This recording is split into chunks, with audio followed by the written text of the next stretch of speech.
Snow that night fell as though the heavens had emptied their weariness upon the earth. It drifted across the prairie in silver sheets, swallowing fences, muting hills, and burying all sound beneath a heavy hush. The wind prowled like a restless spirit, rattling doors and slipping beneath boards, carrying with it a cold that seemed intent on reminding every living thing of its fragility. Silas Boone lifted his collar against the sting and trudged toward the barn, lantern in hand. The flame within wavered, throwing a frail ring of light against the darkness, and each step groaned in the snow like a confession. At 30, Silas carried himself as one far older, not from years but from solitude. His days were measured by the scrape of hay, the squeak of tack, the muted thud of boots on packed earth. In town, men nodded politely but never lingered, women looked through him as though he were made of glass. He was remembered mostly for what he was not, a husband, a father, a man of company. In silence he endured, finding small solace in the low whicker of his horses or the flicker of his lantern's flame. He had come to believe there were no surprises left in life, no sudden turnings.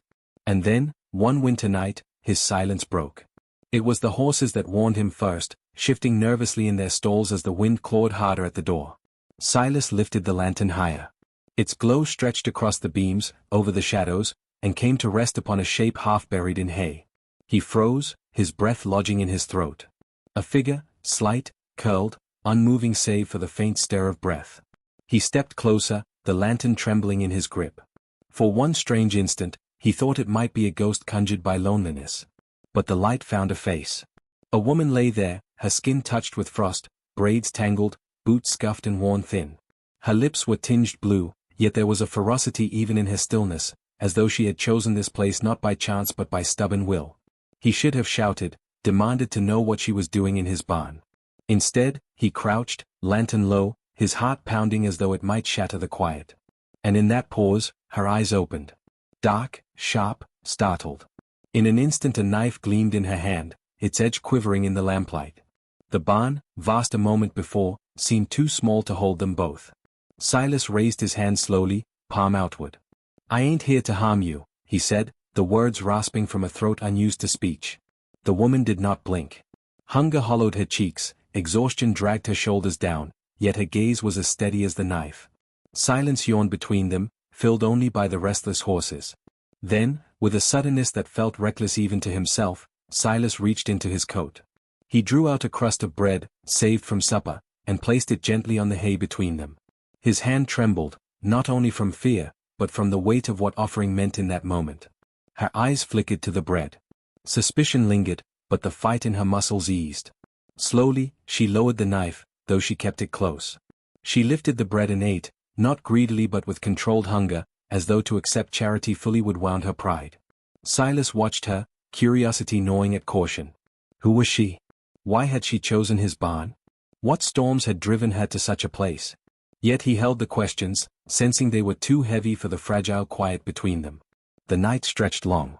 Outside, snow climbed higher against the door. Inside, the lantern burned low. Silas set a blanket within reach without looking at her directly. She pulled it close, wrapping herself with the careful grace of one unaccustomed to comfort. Later, when the lantern leaned, she adjusted it upright, a gesture so small it pierced him more deeply than words. Two exiles, breathing in the same hush.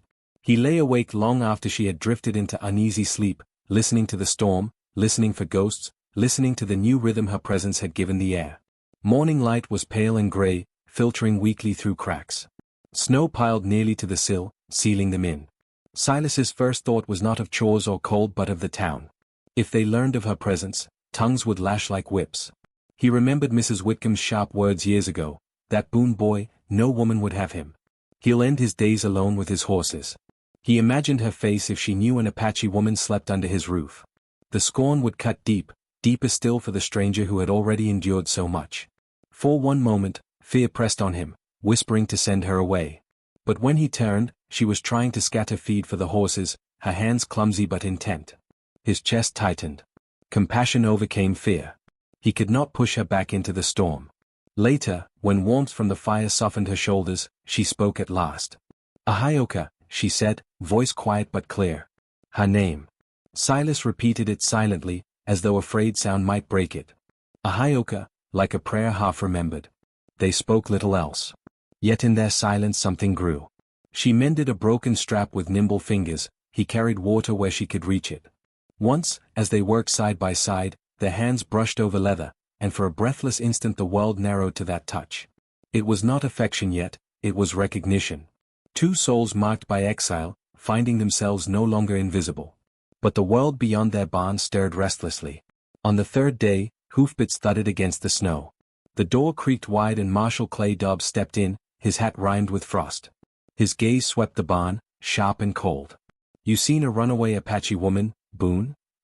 His tone was flat, but suspicion coiled beneath. Silas's pulse hammered, yet his voice remained steady. "Ain't seen nobody but my horses, Marshal. Storms kept me busy enough." Behind him, he felt a Hyoka's stillness, hidden in shadow. Dobbs studied him too long, eyes narrowing. At last he tipped his hat. "Be careful who you shelter," he warned, and turned away. Only when the hoofbeats faded did Silas exhale. Silence returned, heavy as iron, binding them tighter together. That night, by the fire's dim glow, Silas spoke words he had never dreamed of speaking. "They won't forgive," he said, voice low. "The town. The marshal. Judgment don't sleep long." He hesitated, then forced the thought out. "There's one way. Strange, maybe sudden. But a way." Ahioka's eyes, dark and unreadable, lifted to his. "What way?" she asked softly. Silas swallowed. "Marriage. My name could guard you some. Not perfect, but better than alone." The silence that followed was immense. Snow fell outside, whispering against the windows. She studied him, her lashes catching the faint glow. For a heartbeat he thought she would laugh, or turn away. But slowly, she nodded. It was not surrender. It was a choice, carved from necessity and a fragile thread of trust. The chapel stood bare against the winter sky, its wooden beams creaking beneath the weight of snow. Inside, there were no guests, no celebration. Only the wind pressing against the walls and the echo of their own breaths. The preacher spoke briefly, words plain and unadorned. Silas reached for her hand, rough palm against hers, and something shifted inside him.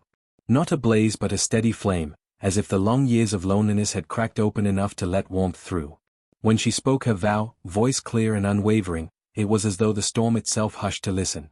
They walked out into falling snow as husband and wife, no witnesses but the sky itself. And though gossip would spread like wildfire, though eyes in town would linger with judgment, they carried something between them stronger than scorn. The weeks that followed tested them. Mrs. Whitcomb whispered in the mercantile, men paused their talk when Silas entered, and the marshal's gaze lingered longer than law required. Yet in their small house, resilience grew.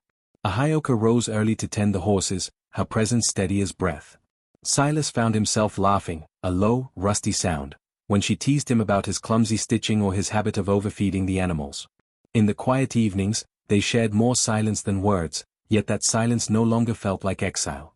One night a storm tore through the prairie fiercer than any before. Wind howled, boards shook, and the barn shuddered as snow forced its way through cracks. Horses screamed and kicked against their stalls. Together they rushed into the chaos, lanterns swinging wildly. They hauled beams upright, soothed the panicked animals, their bodies aching and hands blooded.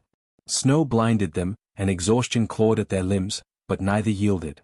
At last, when the roof held and the horses calmed, they collapsed side by side on the frozen earth, gasping. Their laughter rose, raw and breathless, cutting through the storm like firelight. In that moment, Silas no longer felt cursed. He felt chosen. Dawn crept pale and gold across the horizon. Snow lay heavy but quiet, the world scrubbed clean. Silas sat beside Ahioka, their shoulders pressed together, their silence rich now with something more than survival. He looked at her, words forming with difficulty. "I used to think silence was all I'd ever have." She met his gaze, steady and unafraid, and in her eyes he saw not emptiness but reflection, his own weary soul, now steadied by dignity. And if someday a wanderer should pause at their story, let them take this lesson. Loneliness does not end with grand declarations or perfect words. It ends with small mercies, an offered crust of bread, a blanket laid without ceremony, a hand extended in the dark.